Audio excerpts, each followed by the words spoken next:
I think that may be one of the reasons that we became, and I don't want to be too presumptive. I consider him a friend. I think he considered me a friend. We talked often from the time I came into the astronaut office. The big thing about being in the astronaut office was that you came into this incredible fraternity.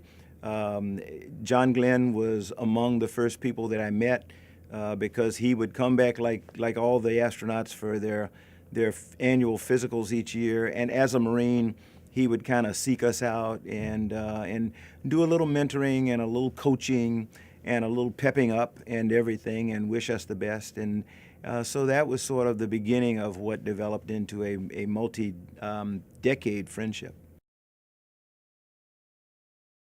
For me, when I heard that John was going to have an opportunity to fly, first of all, I was jealous because I had left the astronaut office and returned to the operating forces of the Marine Corps.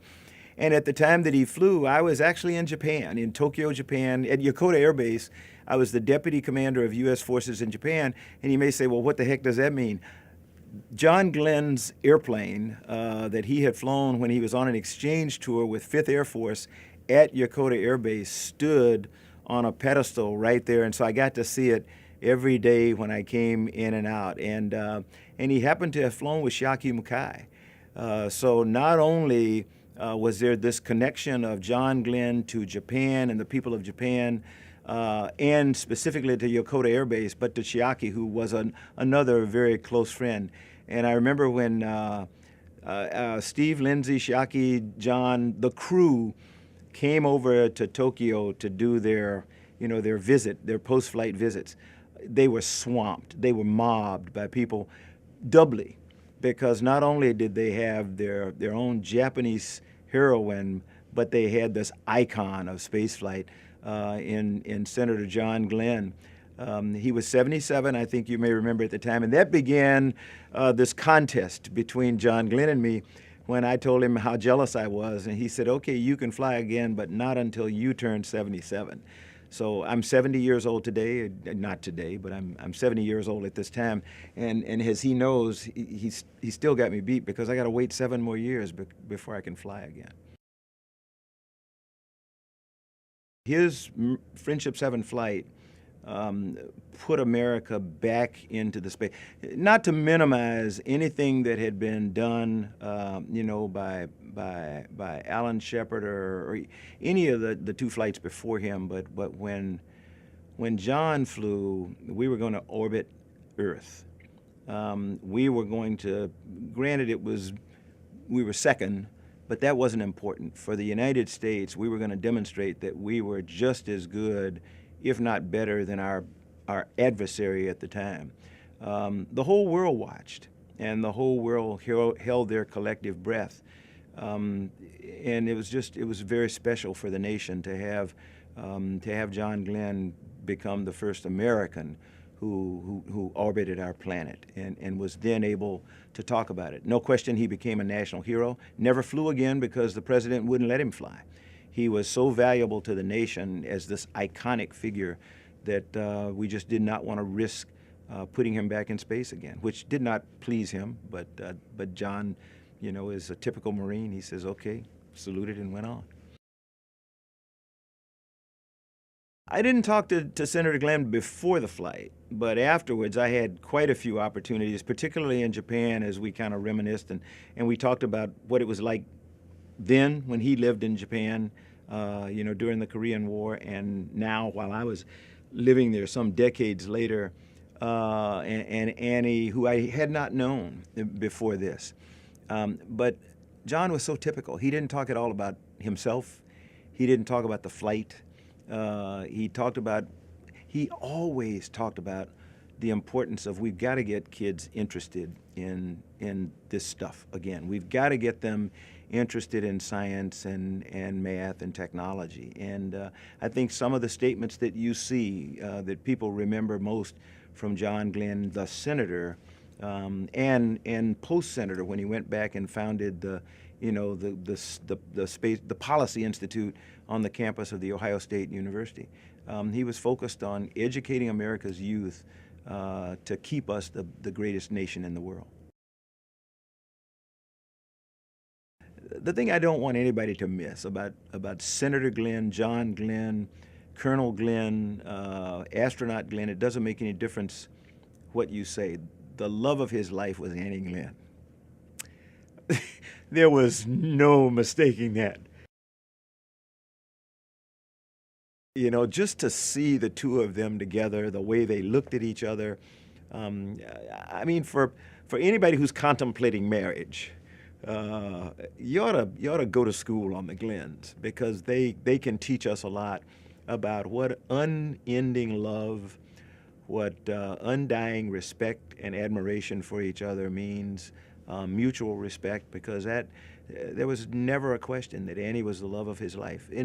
In fact, you know, when I talked to Lynn, his daughter, a couple of weeks ago, because, you know, we've been kind of knowing that he was not doing well and that this day was approaching, I would always ask about her mom, and as I asked about the senator, she said, you know, as sick as he was, he wanted to know how Annie was. You know, he was checking on her and saying, you know, you got to take care of her. That's John. That's the John Glenn that I remember and shall always cherish. The person that, in my mind, never thought about himself. There's a great movie that's coming out in January called Hidden Figures, and the movie focuses on a group of African American women, mainly Katherine Johnson. A not marginal figure or character in that movie is John Glenn, the Mercury astronaut. And what struck me so, having been through life as an astronaut, was when they first arrived at Langley Air Force Base back then, the Langley Research Center, and they got out of their cars and they went to greet these throngs of NASA employees and everybody else, and there was this small group of African American women off on the side who were the human computers that you'll see about in the movie. Only John Glenn. I mean, everybody else is going through the crowd shaking hands, and then they were hustled off to go to their meetings.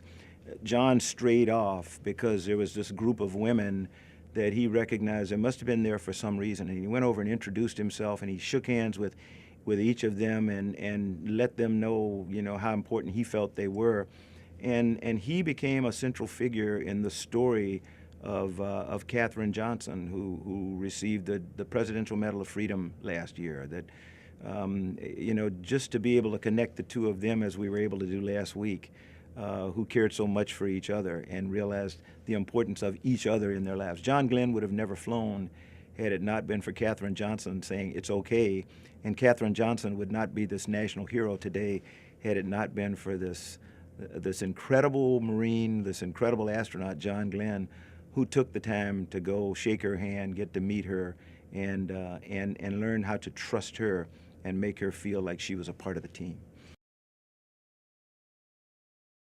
John embodies people always ask a lot of times, what single thing would you advise me? And I always tell them, take care of your people, and they will take care of you. You know, it is a dictum that we learn in the Marine Corps. We always talk about mission first, people second, but take care of number two, and they'll take care of number one. Anybody who looks at John Glenn's life will recognize that John knew that he embodied taking care of your people, whether it was as a pilot, where at times he had Ted Williams, the great baseball player, on his wing in Korea, or whether he was leading Marines, or ultimately in the U.S. Senate, where he fought for people, many of whom he never knew, but he thought, you know, their lives were important also. And then what he did when he went back home to Columbus and The Ohio State University, where he adopted as his focus for life, bringing young people in to have opportunities to get to do and see some of the things that he had seen if they realized that science and math were critically important. That's the John Glenn that I hope people will remember forever. You know, John Glenn, the astronaut, great. John Glenn, the humanitarian, John Glenn, the human being, John Glenn, the husband, you know, the loving husband. That's what I'll remember forever. I will tell my grandkids that this weekend a lot. You know, we'll sit down and I'll talk to them a lot about my friend John Glenn and how he exemplified everything that we've tried to teach them and about caring for other people, and about putting others first and not worrying about yourself, knowing that if you take care of other people, then they'll take care of you. That was John Glenn. That's the John Glenn that I know, and that's the John Glenn that leaves an Annie behind who wanted to go to the grocery store today, so that she'd be ready for people to come over to the house. Those are the Glenns.